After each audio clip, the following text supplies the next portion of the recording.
شروع اللہ کا نام لے کر جو بڑا مہربان نہایت رحم والا ہے۔ میں روز قیامت کی قسم کھاتا ہوں اور نفس لوامہ کی قسم کھاتا ہوں کہ سب لوگ اٹھا کر کھڑے کیے جائیں گے۔ کیا انسان یہ خیال کرتا ہے کہ ہم اس کی بکھری ہوئی ہڈیاں اکٹھی نہیں کریں گے؟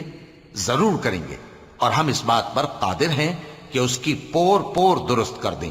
مگر انسان چاہتا ہے کہ آئندہ بھی خود سری کرتا چلا جائے، پوچھتا ہے کہ قیامت کا دن کب ہوگا۔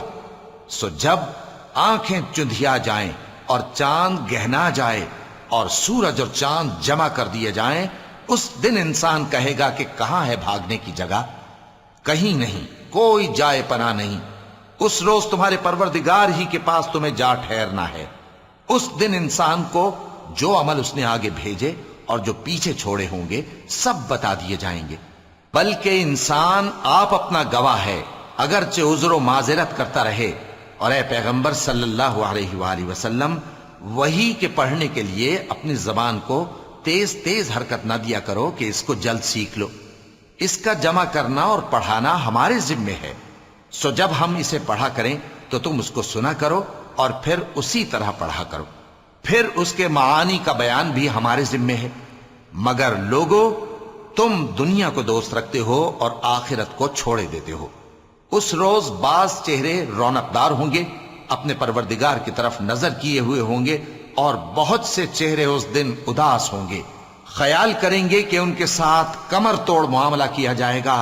ہاں، جب جان گلے تک پہنچ جائے اور لوگ کہنے لگیں اس وقت کون جھاڑ پھونک کرنے والا ہے، اور اس جاں بلب نے سمجھا کہ اب جدائی کا وقت ہے اور پنڈلی سے پنڈلی لپٹ جائے، اس دن تجھ کو اپنے پروردگار کی طرف کھینچے چلے چلنا ہے۔ پھر ایسے مغرور نے نہ تو پیغمبر صلی اللہ علیہ وآلہ وسلم کو سچا جانا اور نہ نماز پڑھی، لیکن جھٹلایا اور منہ پھیر لیا، پھر اپنے گھر والوں کے پاس اکڑتا ہوا چل دیا۔